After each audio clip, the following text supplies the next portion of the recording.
Those of you that are watching us on a TopStar decoder, yours is channel 104, and those of you that are on social media, Facebook, yours is Ask Muvi. Be able to comment or ask a question, and my guest tonight will be able to respond to your questions or areas of concern as the program unfolds. Now, the current sitting of Parliament, when it started, it had 16 women representation as women members of Parliament, which is representing 16%. Now, of late, we've seen political parties embracing women who were just known as cheerleaders, as well as, just singing songs for the president and their party leaders. But the status quo seems to be changing. As we are speaking, the Patriotic Front have got a vice president who is a woman and who is also a Republican vice president. The UPND, they have a woman occupying the position of vice president. Also, the MDC, one of the vice president is also a woman, as well as NDC. We were told recently that Savoy Mboera was appointed as vice president of the NDC. Also, the Democratic Party have got a woman as a vice president. Tonight, we discuss women in politics. What sort of value are women adding to the political dispensation in Zambia? Does it mean political parties have realized that they cannot move forward and champion the agenda of women without them fully participating and occupying positions in political parties? My guest on the program is a woman, also very vibrant in terms of politics, Princess Cholwe Nkomesha, others who call her Cholwe. Princess, good evening and welcome to the assignment. Good evening, sir. Thank you, Mr. Moderator. Thank you for having me on your program. And thank you, viewers, for having me too. And I'm glad to be here tonight. We are also glad to host you as Muvi Television. We must make mention that the studios of Muvi TV are in Lusaka province, and we are very much grateful for that. Let's discuss the topic of discussion, women in politics. How would you describe women's involvement in politics in Zambia? Thank you for that question. Women in politics have been deprived, intimidated for such a long time. But we are excited to see that prominent women, like the vice president for the UPND, is female. Our vice president is female. Like you mentioned 2 days ago, the NDC vice president is female. Women have been left on the sidelines for a very long time. But we forget that women are the holders of this country. They fought behind men, supported men. And women are here to give a different landscape of politics, because women understand the plight of the people. Women in politics have been intimidated. They're being called names. They're being chased out of political arenas. But we are saying that women are here, women who want to speak on behalf of the voiceless, women who have the conviction to stand on what is right and correct, women that want to bring change to the Republic of Zambia, to the nation of Zambia. They want to see tangible change. Hence, women can never be put on the sideburns. Women want to be part and parcel in the governance of this country. You've talked about women being intimidated. Women have been intimidated.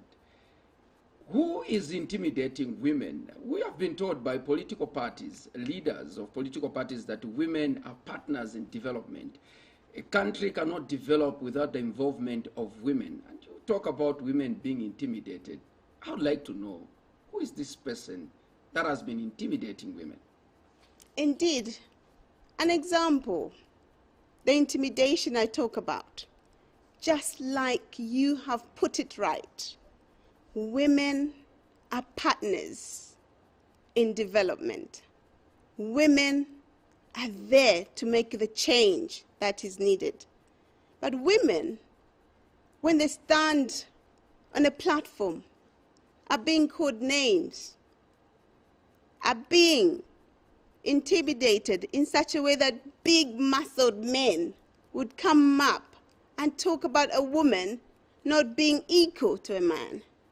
We might not be equal in strength or muscle, but we think and have the conviction and the vigor to change the landscapes of this country for the better of everybody.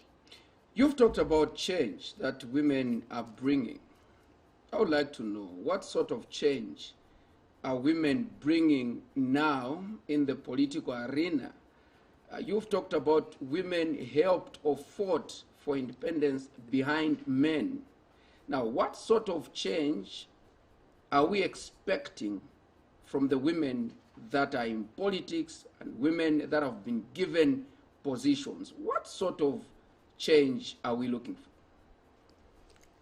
As we stand today, everyone agrees with me that Zambia needs change, and not just a superficial change, but change that would change the landscapes of this country. We are saying women are women of integrity. We want women that can do right by the people. We are saying that the fundamentals of this country needs changing. They are ruined. Things must change. And a woman has that integrity and heart to change for the better of everyone, because all spheres of life's or human endeavor are affected, be it political. A woman will change that, because a woman has a heart, not just a woman. Everybody who has a conscience and wants to do right by their fellow will have the change to make for the betterment of everybody. You've talked about not just change, but meaningful change. Are you trying to suggest that men who are there, who have been there in politics and in terms of development, on their own have failed to deliver meaningful change, and that is why you, maybe for lack of better term, you are suggesting or putting it that it is only women that can bring meaningful development? Have men failed? To the contrary, what I mean by meaningful change, change is not about one person, neither is it about one gender. It is about collectiveness, working together for the best of everyone. That is what we're saying.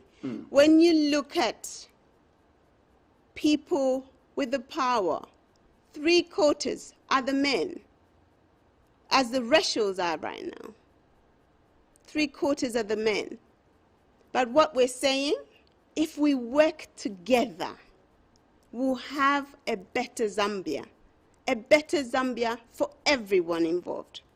Not a selective people, but the majority will benefit from the collective unity which means men and women working together for the betterment of everyone. Princess, Yes. we know that majority voters are women. Yes. And there is this notion out there that women don't support each other. If women who are the majority voters were supporting each other, right now as we are speaking as a nation, we would have a Republican president who is female. But because of you women not supporting each other, that is why maybe the meaningful development has delayed. What do you make of this saying that women don't support each other? If you've started supporting each other now, what is it that has prompted you women to start supporting and standing for each other? As you say, that saying that says women do not support each other, it's an understatement. Women are there for each other. You find women are supporting our vice president, who is in leadership, who is at the cream or the center of this country. Women are supporting the vice president of UPND. Women do support each other. We need encouragement from each other, because with each other's contributions, this country can develop. A woman is there for each other. A woman is there for another. If we look at our parents, we were born, but we had our grandmothers supporting our mothers. We had our aunties supporting our mothers. We had our sisters supporting our mothers. It is a matter of not saying women do not support each other. We are here for each other because together we benefit from each other. We are talking women in development and politics on their assignment. My guest on the program is Cholwe, Princess Cholwe Nkomesha. In terms of development, you are one of women that have stood before for the people that have been displaced, others at the verge of being displaced. I remember vividly the issue in Kafue where you stood and you spoke on behalf of those people who had settled on a piece of land and they were about to be evicted. But of late, you seem to be quiet. Have you stopped championing and speaking on behalf of those people who have been displaced, who are at the verge of being displaced? As you saw me then and you see me now, my conviction is that Zambia is for all of us.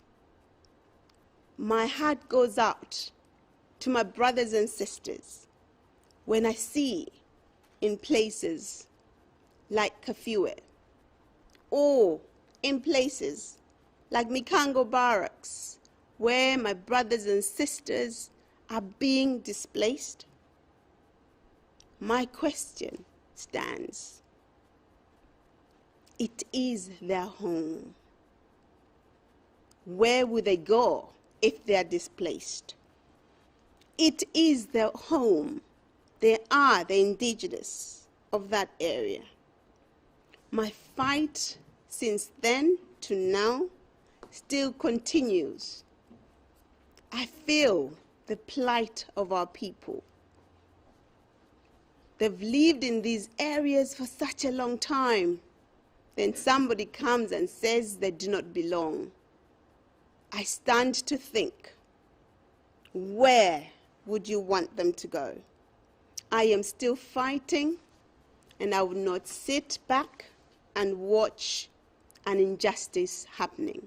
When you talk about you will not sit and watch an injustice happening, Yes. where are we getting it all wrong as a nation? People have lived for years on a piece of land, Others in this country are being called illegal settlers. Where are we getting it all wrong? And if we are to correct it, what is it that needs to be done or to be put in place? I think others are being called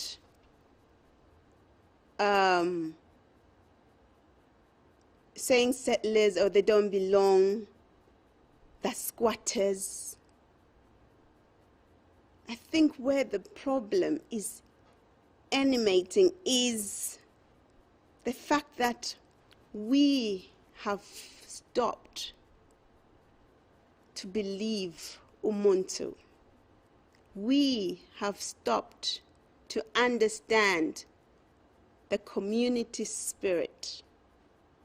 We have stopped to understand that this land is for everybody, the rich and the poor. They mix. I think where we have lost it is the fact of wanting ownership over something that does not belong to you. Wanting ownership maybe with a flick of a title to something that does not belong to you because we have stopped, in one sense, to follow procedure in acquisition of land. One of the major aspects of these processes is to go back to the area that you want to see whether there's anyone living on that area. So if people took time to go back to where these areas are and see, they will find people there. Then they will understand that this land does not belong to one people, but to everybody. And we must respect and give dignity to the people that belong to that area. Princess, there is Yes. also this thing that is very common, that Zambians will apply, buy a piece of land, then sell it to foreigners. And in the end, they want to blame government, that government is giving out land to foreigners at the expense of locals. What do you make of this? I make of that fact that one would buy land, sell it to a foreigner, and blame the government for it. And it is a shame, to say the least. If we stand on doing what is right, no one will be blamed of an illegality done by yourself. And you think one could transfer that blame onto somebody else. But one thing that we must understand is to have a conscience. A conscience. Only a conscience will make one do the right thing. There is this also, that only Zambians can develop their country, Zambia. But we have seen foreigners, we have seen investors or people coming in the name of investors and in trying to create jobs. Zambians also have complained that some of these jobs or these companies that foreigners are opening, Zambians have got the capacity to open up. I know in the area of Chongo, we have foreigners that have ventured into the business of making blocks. And Zambians are saying government should come up with a policy of restricting some of these jobs, issues to do with rearing chickens, that it can be left to the Zambians. Do you still believe, or do you also share the belief that Zambians can also develop this country by restricting some of these works that foreigners or investors are venturing into, like the examples that I've given? Thank you for that. Absolutely, without a shadow of a doubt. Us Zambians can develop Zambia. We can make those jobs available for ourselves. Yes, I am not for the idea of foreigners being given jobs like what you just mentioned, rearing chickens, competing with our locals. Because in that competition, they have the expertise, they have the medication that sometimes our local Zambians are disadvantaged of. And I strongly want and will advocate for such regulations to be put into place. Is the reason I am here wanting to represent the people of Cholwe, because such companies, a Zambian can do it. It is not difficult to make blocks. It is not difficult to rear chickens. And some of these policies, they need to be checked, revisited, looked at again, because for sure, without a shadow of a doubt, they are disadvantaging our people. When you say these things, some of these policies needs to be relooked at, does it mean those that are in leadership now? I know that you are aspiring to be one of the representative or to represent Cholwe constituency. Are you suggesting, or does it mean those that are in leadership are not seeing this to say we need to revisit some of the policies and put a restriction, say this you can do, but this you can leave it for the locals? I do not say they are not doing. It has been going on for a very long time. What I am saying is, if you are in government and you are making these policies to benefit your people, and if we don't see it, that these policies are not benefiting our people, then it is a shame, because we must restrict, and certain jobs, certain companies are meant for our people, without question, without question. Princess, you've hinted that that is the reason why you are aspiring to represent the people of Cholwe. Let's talk about in terms of development, comparing the members of parliament that have been there. I know that at the moment we have Cholwe Nkomesha, Honorable, who is also Copper Belt Provincial Minister, who is representing the people of Cholwe. In terms of development, how do you describe development that has taken place in Cholwe? Thank you for that. You've just said the current MP, Honorable Cholwe Nkomesha, he's my brother. He has worked. He's done his best to his abilities. I cannot say he has not done things, but there are things that he has done. What I'm saying, that from what he's done, his experience, put together with what I believe strongly I can contribute to Cholwe and change Cholwe, we can work together, because both of us want what's best for Cholwe. What's best for Cholwe. And at the moment, when you look at the horizon, we are saying we want extra schools. There are schools there. We want more schools. We are saying there are roads there. We want finished roads. We want feeder roads, graded, tarred. We're saying we want a modern market. So this is the reason. I strongly believe that we need to have a voice that can be heard out there in Parliament, because we also deserve more schools. more hospitals, more police posts, if not proper police station. We need more recreative centers.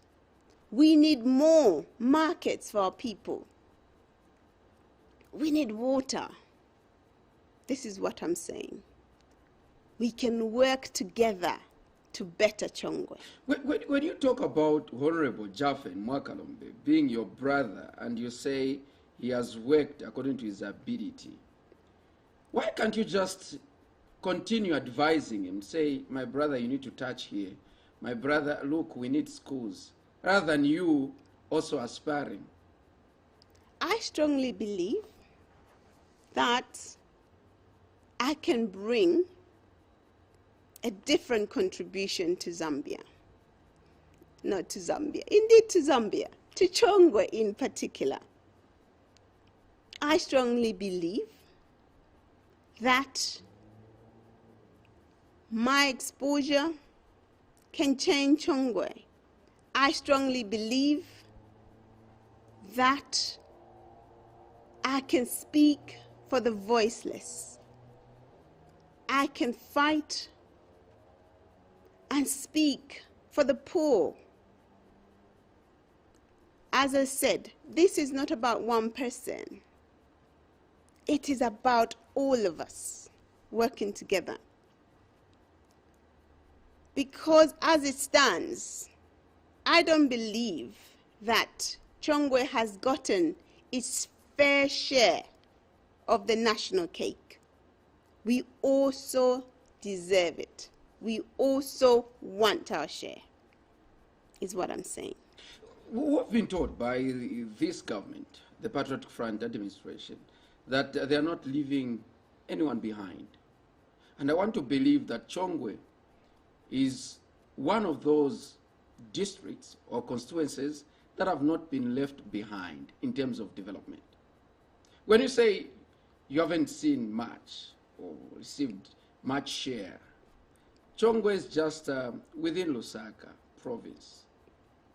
You've talked about feeder roads. You've talked about schools. You've talked about issues of water. And one who is watching will say these things have been dealt with. Issues of water. We saw the minister in charge of water development in Chongwe and telling the people to say these problems that we've been facing of water challenges are going to be the things of the past. Where are you lacking in? Where are the people of Chongwe lagging behind in terms of development? When we say the slogan, no one will lag behind, I say to the contrary. Chongwe, let it be said, we are lagging behind. What I am saying today is that we want more government schools. In this past 5 years, they said no one will lag behind, no one will be left behind, but we have not seen a school funded by government in Chongwe district. We're talking about roads. Yes, we have roads. But when I talk about roads, we are talking about finishing a project that was started. We talk about Chalimbana Road to Manyika that connects to Leopard's Hill. I'm talking, as I sit here today, commissioned in May 2014, funded fully. We are still diverting to cross Chongwe River or Chalimbana River. There's no bridge there. The road has not finished. It only reaches Chiliabale, and that's the end of it. And we've been waiting for it to finish. When we talk about Palavana Road, up today, we're still waiting for it to be tarmacked. When we're talking about Airport Road to Katende, has been tarred in patches, bridges, culverts by the side of the road. That's what we're talking about. We're talking about a fully government-funded hospital. We look at other provinces, huge hospitals. Cholwe is still waiting for that upgrade. When we talk about a modern market in Cholwe, we're still waiting for that modern market. When we talk about recreation places for our young people, Cholwe ground is still waiting to be sorted out. You've talked about those projects, Yes. roads, hospitals, schools. Let's talk about the economy. How is the economic outlook of Cholwe for the past 5 years that Jaffen, Honorable Mwakalombe, has been Member of Parliament as well as under the administration of President Edgar Chagwa Lungu? In the past 5 years, how do you look at the economic growth of Cholwe as a district? Has it grown in terms of economic activities and also trickling it down to the lives of the people? From my own opinion, people are devastated in Cholwe economically. There are no jobs in Cholwe.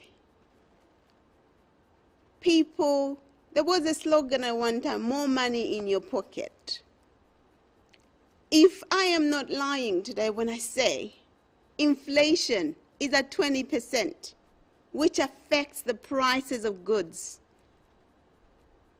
5 years ago, we used to buy cooking oil at 7 kwacha, a 2 liter at 50 kwacha. Today, 250 kwacha. How many can afford that? 1 tomato today is 1 kwacha 50. How many days can you use that in a home? An onion is 1 kwacha. Millimil, 170, when we used to buy it at 50. What we're saying is our people need jobs in Cholwe. You've talked about people lacking employment in Cholwe and that people need jobs. But also in Cholwe, there are farmers. And we have been told by this government that they have responded to the cries of farmers in this country.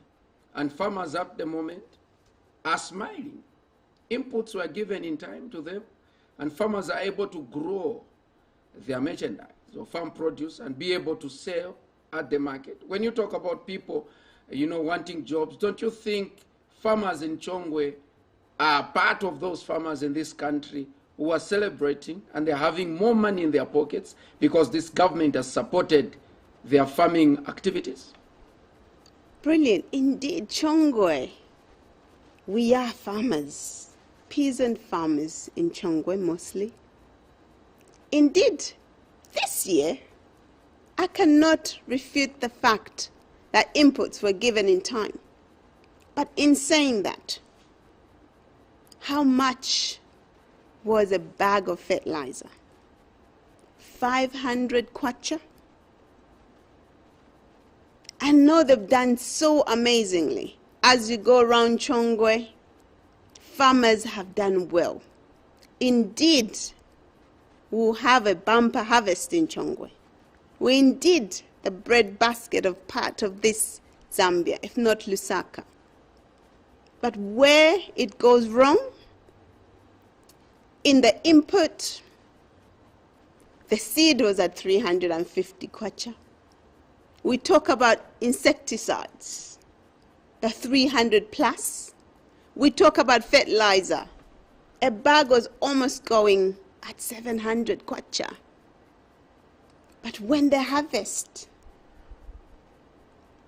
I'm appealing to FRA that they should consider those inputs, how much our farmers invested.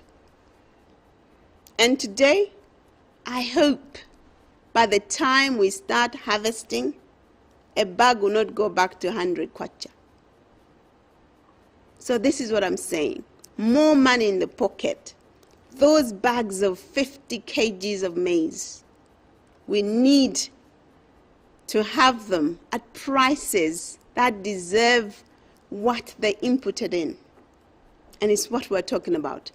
And if they're sold at reasonable, beneficial prices for those farmers to get back what they put in, plus a profit, will put more money in our pocket.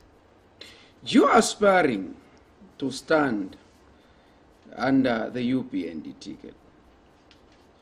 We have seen 2 senior members of your party leaving the party, joining the ruling party. We have seen Honorable Charles Kakoma. We have also seen Mbawala, Member of Parliament, Ephraim Belemu, leaving the UPND, joining the ruling party. Why are you aspiring in a party where big names are leaving the party? I am aspiring in a party where you put it, they are leaving, big names are leaving the party. I am aspiring as an individual. And this is a democratic country. And everybody makes their own choice. I am aspiring under the ticket of the UPND because my ideologies are similar to the manifesto of the UPND. And I am a woman of integrity. And I speak on my own behalf. I want to stand shoulder to shoulder with Hakainde Hichilema, or Hakainde Hichilema, HH, to alleviate the plight of the people, to speak for the voiceless, for the poor, for women and children, because that is what he stands for. When you talk about your manifesto and also standing with HH, because though some of the things or things that you stand for are the things that he stands for, does it mean the ruling party, their manifesto and what they stand for is not what you stand for, but your brother stands for those? I speak on my own behalf. Issues of equality and equity for our people are non-negotiable. Equality, everyone deserves it. I believe that under the leadership of Hakainde Hichilema, HH, this country will be transformed and will put back the issues of nepotism, tribalism, poverty, corruption, because the man is trying to bring in a government that is corrupt-free or free of corruption. But we've seen issues of corruption so apparent, in your face. The 48 houses, no one knows who the owner is. And if I may say, if there's no title, then it's traditional lands. It belongs to the royal establishment. Talk about the honeybee scandal. It's not being talked about. Defected medical products on our people. And nothing has been done. Fire tenders purchased at $48 million. Nothing has been done. People have 101 houses for one person. And nothing has been spoken. Those are the issues we're talking about. Corruption has to be eradicated. Monies are being collected at markets, at bus stops, at toll gates, at roadblocks. Where is that money going? Why is it not being trickled back to services for the people? We're not seeing that. This is what I'm talking about. So, HH is against corruption and is fighting corruption, and he wants to bring a country that is fair and free for all. There are people in government, and even the president is on record that we don't just have to talk about corruption in government, but we should be able to bring out evidence to point at people that there is corruption, and these are the people that are involved in corruption. There were allegations of the two. One is former Minister of Health, the other one is still Minister in charge of tourism. They are labeled, they are accused. But we saw the courts of law. They didn't find anything in terms of corruption, so they were acquitted. So we've been told that the UPND and the general public are trying to mislead the people or the general public by painting this government and the PF as the most corrupt people when they can't even bring out evidence. I would say that is to the contrary. Evidence is there. The FRC, they produced it in black and white. Has anything been done? Names were mentioned in that document. Figures were mentioned in that document. That document went quiet. Nothing has been said. So it is not about accusing anyone. It's about the evidence that's on the table in black and white, but nothing. And this evidence cannot be proved before the courts of law. They have failed. It can be proved. This is why we're saying under the UPND, the judicial will be independent from government's influence so that they can do the right thing. So that they can do the right thing. Evidence was there, so why was it not used in those two examples, for example? A minister of health, as you put them, there was evidence, honeybee, from the Ministry of Health paying a small chemist $17 million? Are you telling me in the line of the systems of checking whether this is an appropriate purchase for the country was that not checked, is what we're saying. You've talked about the judiciary. How do you describe the separation of powers in this country? We know that we have 3 arms of government. Yes. Under the leadership of President Edgar Lungu and the Patriotic Front, how do you describe the separation of powers, the judiciary, the executive, and the legislature? We want the legislature as government to do its own, the police to do what they need to do, the judicial, the judges, the lawyers, the high courts, the Supreme Courts, the local courts, to do their jobs without interference, and the executive to do their jobs, because everybody's separate and everybody's got their own responsibilities, and let these arms of government do their jobs.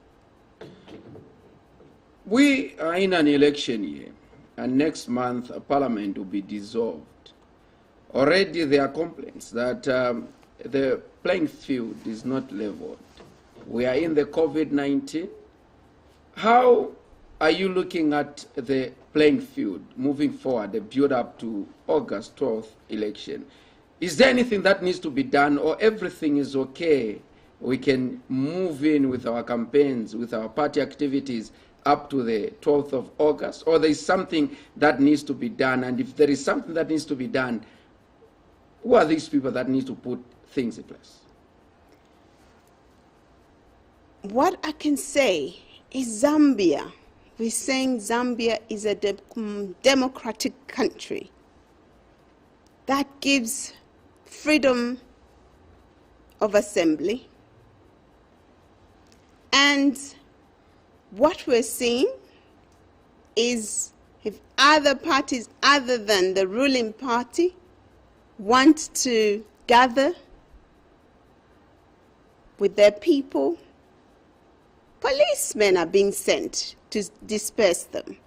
And when you see it, the ruling party are meeting, they're having rallies, they're having meetings. So there is a problem there. All I want to remind the ruling party and the opposition is to give each one of us a fair chance, because this is a democratic country. We declared it. Let everyone fight their own corners.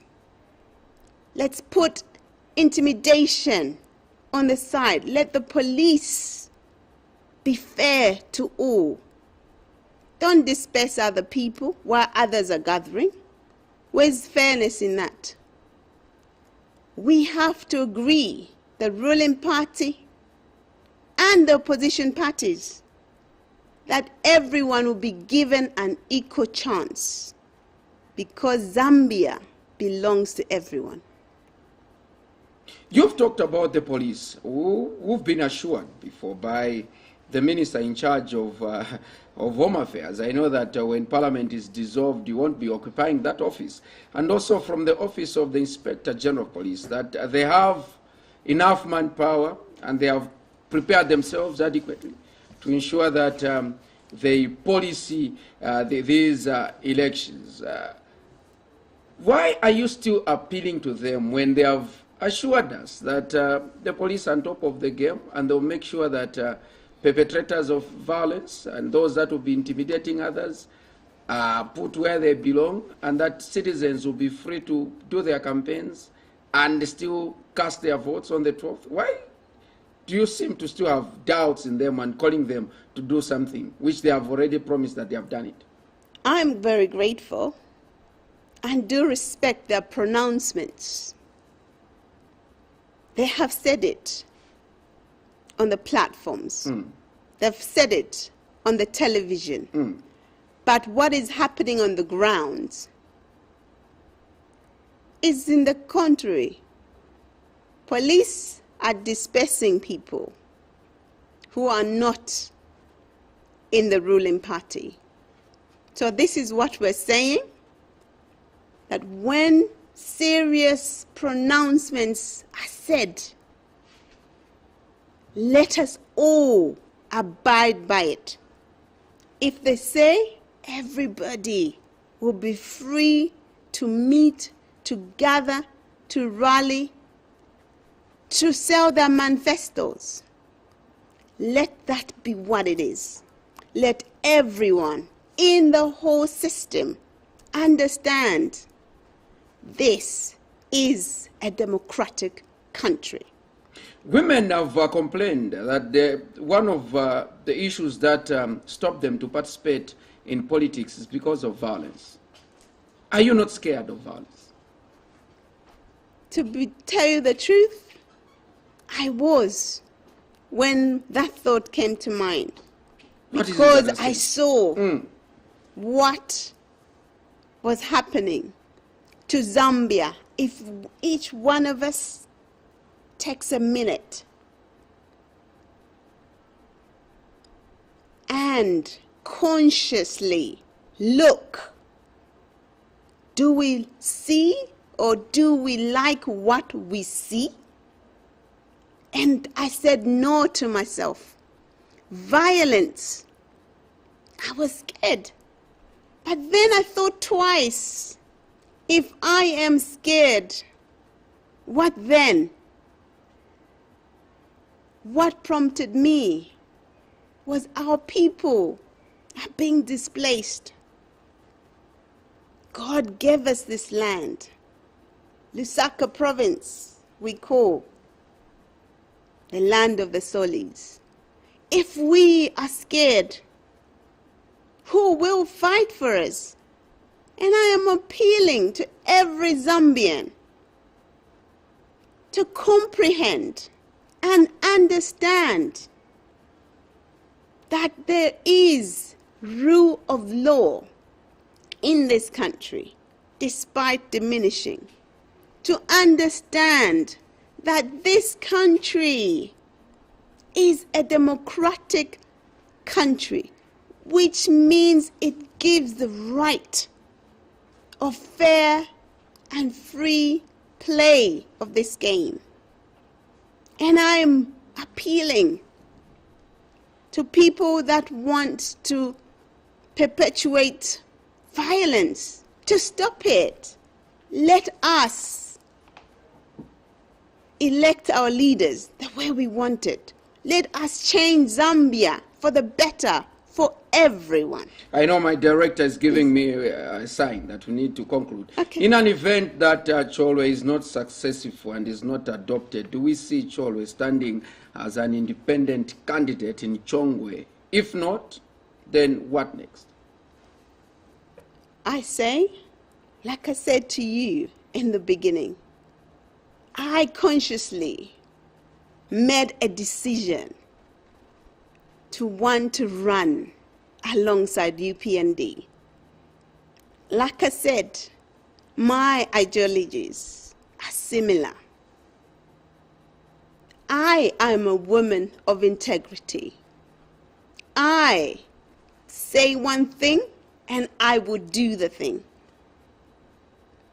I want to work with UPND if they don't adopt me, but I do ask the UPND to adopt me.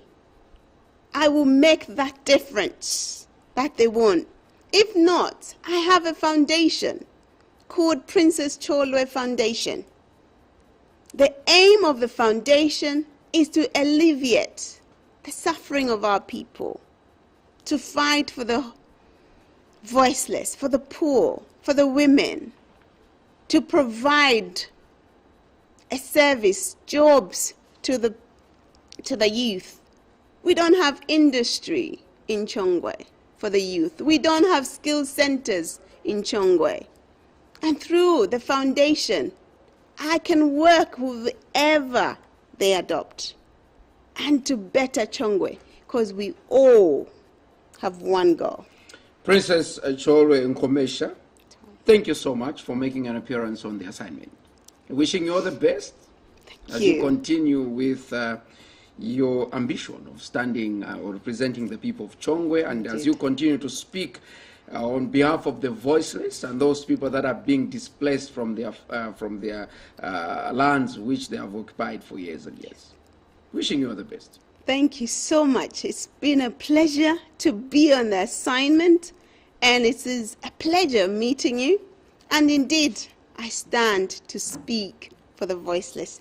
Thank you very much. There you have it. This has been Sunday's edition of The Assignment on your channel of choice, Muvi Television. On behalf of Cholwe Nkomesha, Princess, who has been my guest on The Assignment, and also Mavu Topiri, who is the director and producer of The Assignment. My name is Kelvin Dabola Chifokolu. Good night. Oh, wow. Thank you.